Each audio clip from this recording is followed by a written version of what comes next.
Dzień dobry, jest piątek, jesteśmy na obrzeżach Frankfurtu w Niemczech. Tu się zaczęła historia tego kanału we Frankfurcie, pamiętacie?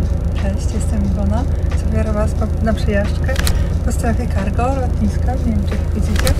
Do tej pory pamiętam te słowa, ale teraz, wiecie co robię? Idę ładować kosze na śmieci. Taki mamy śmieszny ładunek, ale nieważny jest ładunek, ważny jest cel. A wiecie jaki jest cel tej podróży? Barcelona. Widzieliście, że tam jest problem w Hiszpanii z koszami na śmieci. Idę to załatwić. Wolwi od wschodzie słońca. Wpadam do biura, mówię: ja chcę jechać do Barcelony. Oni tak. Everybody stay calm. What's the procedure, everyone? Dobra, to już. Żartuję.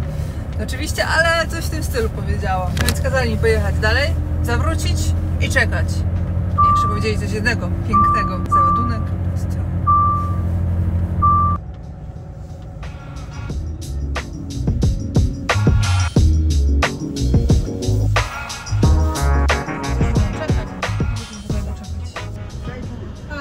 Okay? Super verstanden.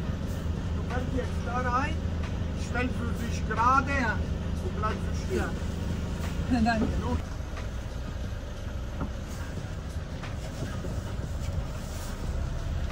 No więc słuchajcie, okazało się, że powiedzieli mi, że tu nie wolno używać telefonów komórkowych nawet. Więc niestety ja rzeczywiście nic nie nagrałam, ale na rozładunku myślę, że będzie ok. Powiem wam co wiozę. Pokażę wam zdjęcie. Zrobiłam sobie.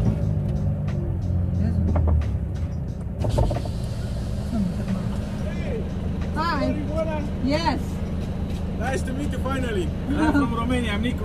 Hi, nice I to see meet you you. come on the internet. Yeah. Everything good? Yeah. Nice company. Fast loaded, now going to Barcelona. What's better?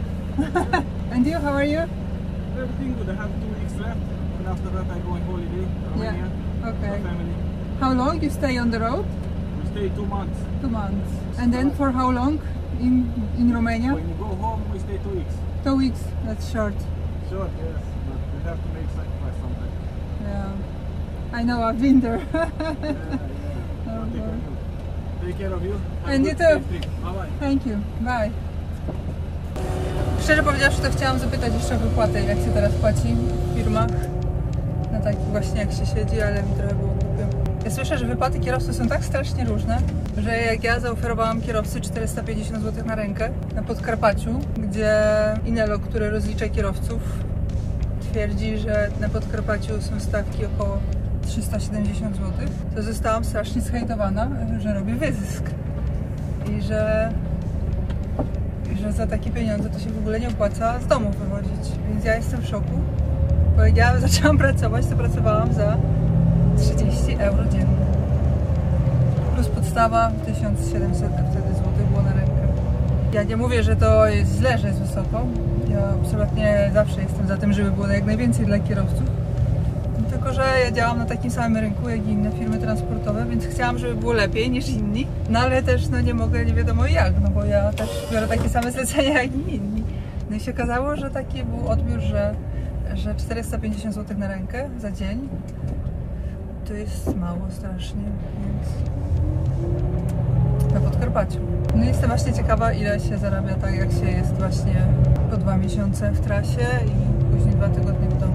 I oni pewnie jeszcze za 2 dni jadą tutaj do Rumunii. No ale dobra, bo my jedziemy do Barcelony i właśnie wracamy. Ja myślałam, że to będą kosze na śmieci, ale słuchajcie, to nie są kosze na śmieci. To są kontenery do pralni. Więc jest tam na takie mają i ładne zapięcia i takie znaczki clean. No więc bardzo ciekawy ładunek, ale ładunek, słuchajcie, to jest idealny. On waży 5 ton. 5 ton! Wolfi to w ogóle będzie leciał z tym ładunkiem. My żadnego paliwa nie spalimy po drodze. A AdBlue w ogóle nie będę musiała dolewać. I wiecie co? To wszystko chodzi o bezpieczeństwo. Wiecie, jak to jest niebezpiecznie tankować AdBlue? Sami wiecie. Jest 1374 km do celu. Nie, 1384. A do parkingu, który ja mam taki swój ulubiony, Jest 374, już do nich pisałam. Się okazało, że w ogóle na WhatsAppie patrzę, bo ten parking jest taki, że trzeba sobie raczej zarezerwować. Oni tak mówili, pamiętam, że dla mnie, żeby rezerwować, bo mogą nie mieć miejsca. Ja szukałam, pamiętam któregoś razu w ogóle, żeby gdzie stanąć w Barcelonie, jak się jest na weekend, żeby było bezpiecznie i żeby było łatwo i tanio dostać się do centrum. No i to jest taki parking, to może Wam później zostawię w opisie w takim razie pineskę do niego, ale tam właśnie trzeba się na WhatsAppie napisać, że się chce zaparkować. Więc ja do nich napisałam i nawet nie wiedziałam, czy to będzie dalej ten sam numer, czy ten parking w ogóle jeszcze istnieje, bo to różnie może być przecież. No i się okazało, że istnieje jak najbardziej. Powiedzieli, no, że tak raczej 2-3 godziny wcześniej do nich napisać, żeby zobaczyć, czy będzie, czy nie będzie, ale mi chodziło o to, żeby było na 100%, a nie czy będzie, czy nie będzie. No więc wczoraj napisałam, powiedzieli, no ewentualnie dzisiaj napisz, że naprawdę będziesz. No to ja dzisiaj napiszę, że jadę i że będę. Więc na ten moment nawigacja pokazuje, że będziemy na 1:20 w nocy. Więc do tego musimy doliczyć pauzy. 45 minut, zaokrąglimy sobie do 2 pauzy, czyli 2 godziny więcej. I do tego jeszcze jest 11 godzin pauzy. Już jak jedziemy dzisiaj, a może 9, zobaczymy. No ale to w każdym razie trzeba dodać tak czy inaczej jakieś 14 godzin do tej pierwszej, więc jak pierwsza w nocy, no to tak widzicie, 3., 4 powinniśmy być jutro w Barcelonie.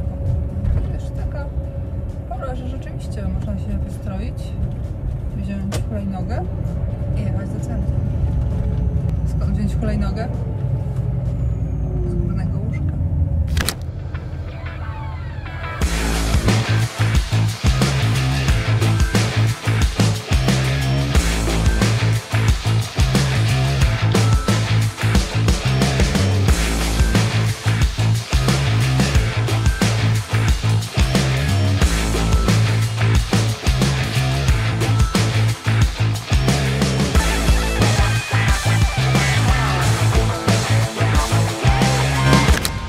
Już jesteśmy we Francji, to sobie też przerzucimy w Tahoe.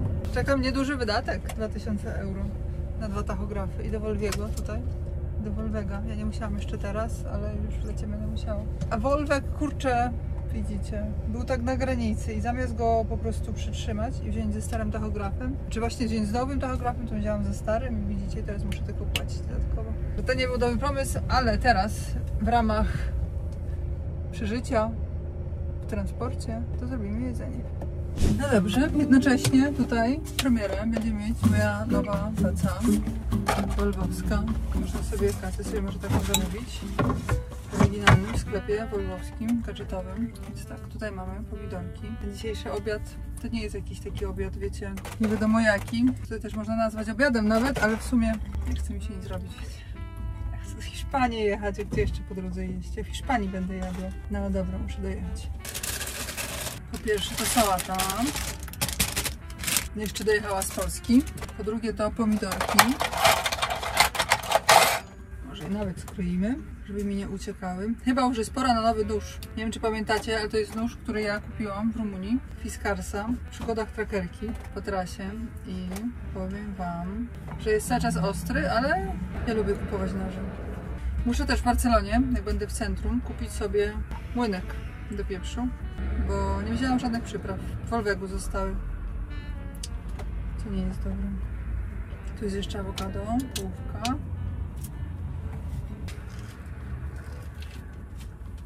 Dobrze. Też trzeba sięgnąć pod łóżko. Bo jestem wcześniej spakowana, to mam torbę z zakupami. No dobrze, więc teraz tak. Tutaj mamy jeszcze fasolkę, taką czerwoną. To jest taka jedna z sałatek z tych, co wiecie, niekoniecznie jakoś mają sens razem, ale muszę coś zjeść. A żeby było wszystko co trzeba, to jeszcze trzeba jakiegoś kawałek czegoś proteinowego. Więc będą sardynki.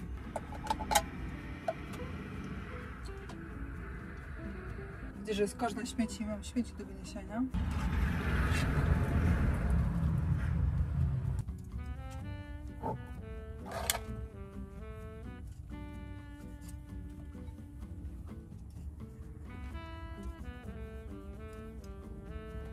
No dobrze, to wygląda. Już Wam pokazuję masełkę. A jeszcze na koniec.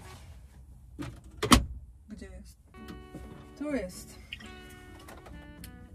Oliwa z oliwek. Starczy. No i tyle. Nie mam soli, nie mam pieprzu. Będzie dobrze, ale w sumie jest ok. Albo patrzcie. No tak. Tak wygląda.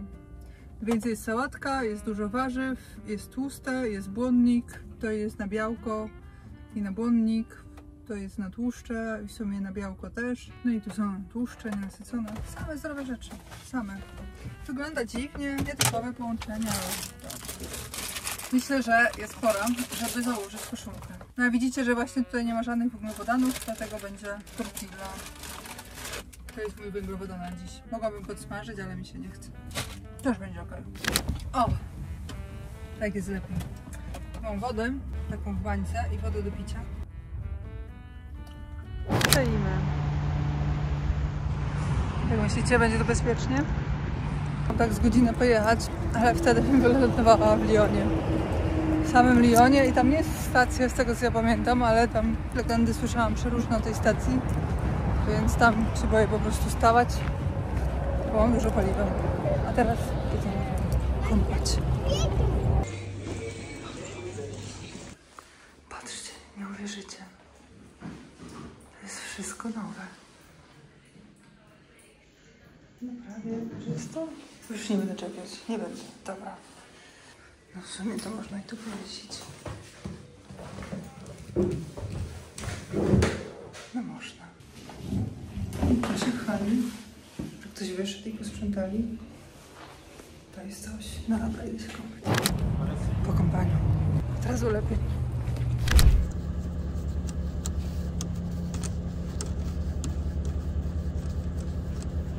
No dobra, proszę Państwa, startujemy. Nawet szczerze powiedziawszy, wyszłam z auta. Jest ciemno. Już ciężarówka w ogóle nie wyjechała. Mam łatwy wyjazd. Frajki francuskie są takie, że jest tutaj ciasno po prostu przy wyjeździe. Ale słuchajcie, jak sobie wyjechałam z Rajek, to nie było za jasne. To teraz objedziemy dookoła auto. Zobaczymy, czy wszystko jest ok.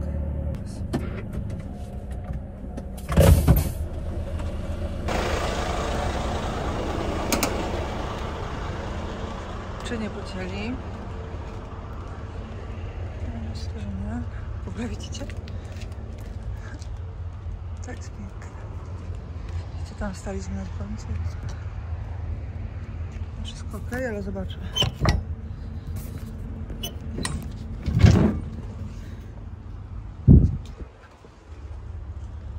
No dobrze, jest ok.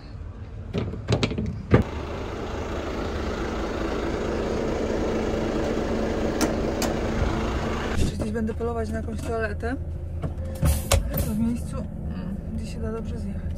I co, wyjeżdżamy? Słuchajcie, jest 737 do rozładunku.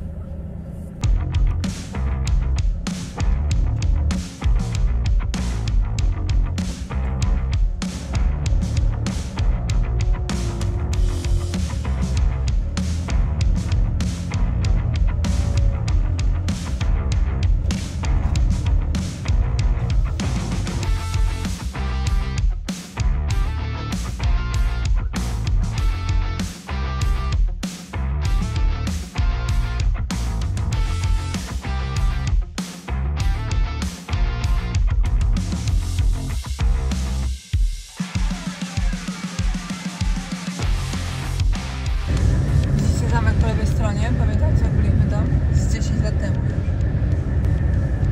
Jest ale...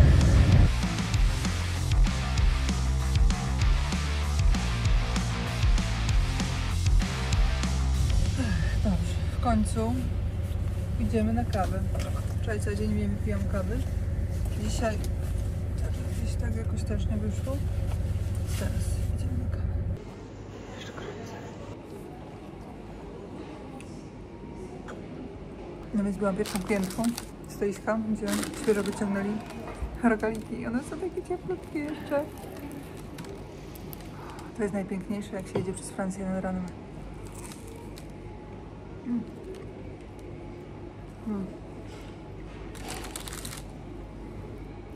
Takie tłuste.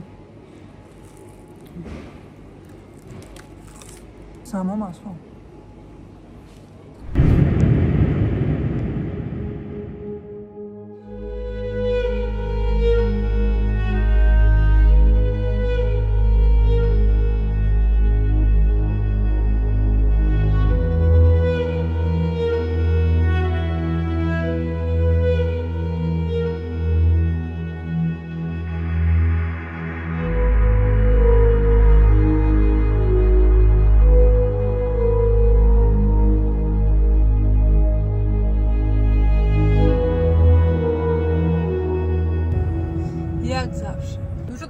Francji narobiło takich parkingów wcofywanych. W zasadzie potem głównie widać, gdzie jest coś nowego dostawione.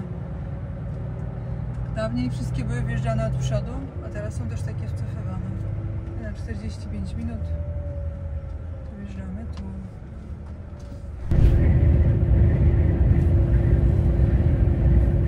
Czy wy widzicie, do czego już dochodzi? Mnie wszyscy wyprzedzają, a wszystko przez to, że opony się pościerały. Opony się pościerały, no i tak jest. Może ja też trochę spokojniej jeżdżę, ale w sumie to było 89.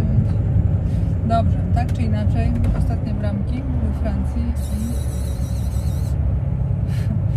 Co ja mam teraz nowe, śmiesznie, piszczę sobie. Ostatnie bramki we Francji i robimy podjazd spod La Hanquera. Czyli wjeżdżamy na granicę.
Jeździć, to tutaj, to jest Montseny na wlocie. Stawałam zawsze tutaj. Taka byłam cwana, że stawałam kabiną przed samą restauracją. Tutaj było bezpiecznie i było jeszcze Wi-Fi. To było dopiero coś. Teraz widzicie, są barierki tylko do autobusów. Ale za to jest duży parking strzeżony, płatny. No ale jest. Także coś się tam zmienia na tej drodze, ale żeby dużo, tak na 14 lat, no to bym nie powiedziała. No dobrze. Mamy, proszę Państwa, do celu 66 km, bo mamy ustawiony parking, ale od parkingu jest 10 km. W linii prostej jest pewnie dosłownie z kilometr, ale musimy tak trochę, jak to mówią, wywinąć kilka razy po drogach i wtedy dopiero będzie nasz rozładunek. Dużo weekendów spędziłam na tej stacji, dużo. Dlaczego wszystkie ciężarówki to są białe Mercedesy z plastikowym tym zderzakiem chamskim i białą chłodnią? Znaczy nie wszystkie są, jeszcze też Dafy. A w sumie wiem, bo Volvo stoją na tym parkingu strzeżonym. Widziałam tej trasy te nowe Mercedesy, te takie brzydkie. Ja sobie myślę, jak to jest możliwe, że taka marka jak Mercedes, gdzie mają tyle specjalistów i ktoś wymyślił coś tak strasznie brzydkiego i ktoś to klepnął i ktoś inny stwierdził, że to jest zajebisty projekt, to pójdźmy. Przecież to się powinno nazywać, ten nowy, ja nie wiem, czy to jest Actros, czy co to jest, ale według mnie to się powinno nazywać Mercedes Multipla. Nie ma po prostu innego wytłumaczenia na to. Jak ja się cieszę, że Volvo to swoje Aero zrobiło takie piękne. Jakie to jest piękne auto. Pomyślcie sobie, mogli w ogóle zrobić coś takiego, jak Mercedes zrobił. Co ja bym wtedy zrobiła? Volvo. Co byśmy wtedy zrobili, jakbyśmy miało mieć takiego ośledzonego brata? Jak tym jeździć? Mam w masce w ogóle. W masce, w kasku i okularach przeciwsłonecznych. No i słuchajcie, bo ja teraz się zatrzymałam. Trochę miałam nadzieję na to, że zjem tego pączka. One tutaj były, ale była taka duża kolejka i było tak strasznie. Zresztą zawsze była tam taka duża stołówka, jest pora lunchu, jest 13. Więc była duża kolejka, dużo ludzi, mi by się nie chciało tyle. Wstąpimy sobie tam, na tą stację, na której oryginalnie po raz pierwszy w życiu jadłam takiego właśnie pączka w czekoladzie, donata w czekoladzie, tutaj w Hiszpanii. I tak mi posmakowało wtedy, w tłusty czwartek, że od tej pory Nie mogę o nich zapomnieć i one się całe szczęście nie zmieniają. Jak przywożę czasami gdzieś tam do domu z Hiszpanii, takie zapakowane, to wszyscy mówią, że to jest takie niedobre, nie? Że to jest takie sztuczne, że ta czekolada, taki produkt czekoladopodobny. Ja nie wiem, nie? Ja rozumiem, ja przyjmuję to, że to może być tak naprawdę ścierwą. Gorsze niż 7 Days, ale mi smakuje, co zrobić. Całe szczęście nie mam stałego dostępu do tego, więc tylko jak jestem w Hiszpanii, to kupię kilka, zjem na raz i jest tyle, finito. Ewentualnie wezmę na to. Ale one też te pakowane hermetycznie, one też się długo nie utrzymują. No tak po 2 tygodniach już są takie naprawdę niedobre, więc się nie opłaca, więc jak kupię, to trzeba je zjeść od razu w ciągu kilku dni. I ja sobie z tym radzę bez problemu. Więc jest mi w końcu na te pączki. Słuchajcie, były tylko 2. Więc 2 świeże. No są jeszcze takie, wiecie, w wersji pakowane hermetycznie, ale nie będę brała, bo wszystkie zjem.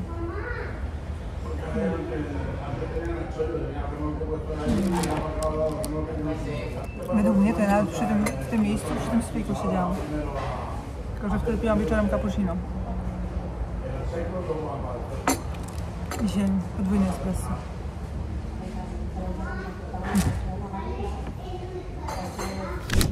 No dobrze, musimy troszeczkę się tu wycofać, to poszedł sobie człowiek, szedł chłop i trzeba było przeczekać. Awaryjne, żeby... No więc teraz już jedziemy na nasz parking, na którym spędzimy weekend. 2 ostatnie pączki, bo tam jest zaraz też Burger King. I z tym Burger Kingiem też mam wspomnienie, mianowicie jak sobie raz kupiłam burgera, jakieś ten menu w ogóle też wieczorem, bo byłam bardzo już zmęczona. W czasach, chyba w pierwszym roku jazdy, gdzie generalnie ja w ogóle nie chodziłam do restauracji, bo mi po prostu było szkoda pieniędzy i wszystko mi się w euro wydawało być strasznie drogie. A jak człowiek zarabiał przez pierwsze miesiące 30 albo 35 euro za dzień, no to wiecie, mi to szkoda było po prostu, mi pieniędzy na jedzenie kupowałam i sobie sama robiłam. I w każdym razie, raz pamiętam, że byłam taka umordowana i stwierdziłam, kupię sobie tego burgera, jak tutaj stoję na weekend. Nie mam siły robić, po prostu zarobiłam. I ten burger był taki wstrętny, że ja, która nigdy w życiu z Podkarpacia bym nie wywaliła jedzenia, do tego do połowy zjadłam, więcej nie dałam rady, po prostu czułam, że mi się robi niedobrze. Patrzcie, jaki zatkany parking. Ciężko będzie przejechać. Każdy chce być w Barcelonie na weekend, nie? O. A to?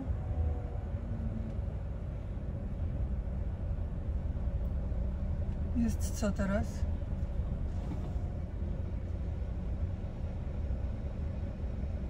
Chyba będzie wyjeżdżać, nie? Czy jak? Mówicie, czy się tam pchać? Średnio mi się pchać. No nic, poczekamy, może kręci jakąś 15 albo coś. Nie wiem, czy mnie widzi, czy nie. No dobra, zrobię podejście, zobaczymy. Ale mi to nie wygląda tak po skosie tam wchodzić. Nie. Idę zapytać.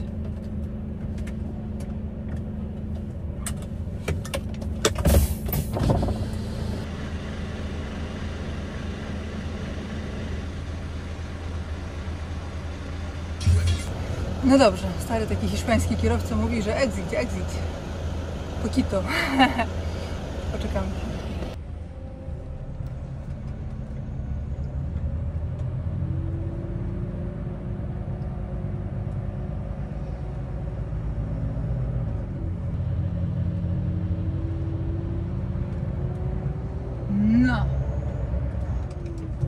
No i teraz, proszę Państwa, przenosimy się na nasz luksusowy parking.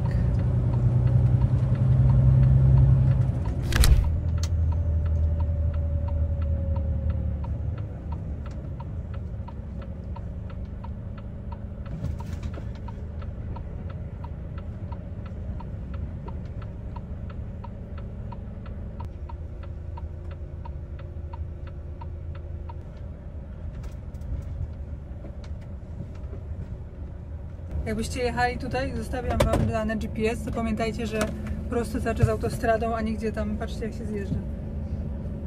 Gdzie jest pieczątka? Tu Tu jest mega prosty dojazd, a na sam koniec, tak? To jest, że na sam koniec zawsze coś człowiek sobie narobi. Hola. Hola. Spanish? English. Dobra. Mam jechać za panem. Także good. Powiem wam szczerze, że z tym parkingiem mam dobre wspomnienia. Wiele dobrych wspomnień. Bo jak tutaj przyjeżdżałam, to zawsze oznaczało, że szłam do centrum i się coś fajnego działo. A między innymi też na tym parkingu nagrywałam swoje wideo do konkursu Volvo Trucking Adventure. Więc tutaj je nagrałam, tu po tym parkingu łaziłam i tym wideem wygrałam Volvo Trucking Adventure. Mi się zdaje, że jest taki, że on chyba nie był betonowany, a teraz jest. Więc fajnie, bo pamiętam, że wtedy felgi jak tutaj myłam, to później zawsze było brudno.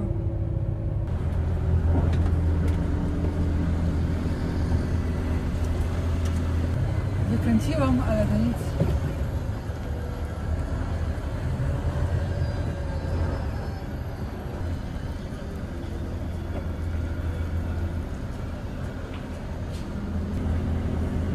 Myślałam, że wyjadę na wprost, to mi zrobi się, a się okazało, że tam te rajki są całkiem po skosie.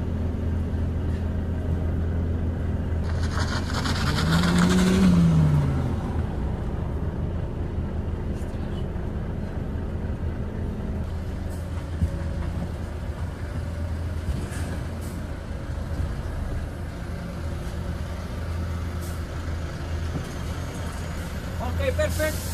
Gracias. Bravo, off, ¿vale? Yeah, vale. For please. Si, si. Si, si, si. Jest druga.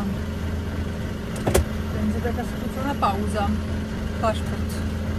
Dałam e-obywatela, ale nie wiem, sobie muszę kopiować nic. Tak to jest, że te stare, bogate kraje, one całkowicie cyfrowo nie działają. Ja się czasami zastanawiam, czy to jest dobrze, czy to jest źle. Czasami sobie myślę, że to jest źle, a później sobie myślę, przez tą cyfrowość jest wszystko tak super szybko, że wszystko dosłownie zapierdala. I człowiek już jest zmęczony czasami, więc nie wiem, czy to jest takie dobre. Czasami jest dobre, czasami jest złe. A teraz idziemy płacić. Za początkę paszport i idziemy. No i to już tyle w dzisiejszym odcinku. Dziękuję wam bardzo za oglądanie. Pamiętajcie, żeby zasubskrybować kanał, jeśli tego jeszcze nie robicie. To jest darmowe. A teraz szczególne podziękowanie dla wspierających ten kanał. Manuel Ceresoli, Ariel Karp, Matthias Kunkel, Graham Robinson, Franz Zajc, DJ De Koning, Michał Chojnacki, Alex Mici, Kevin Rafferty i Adelmo Filio.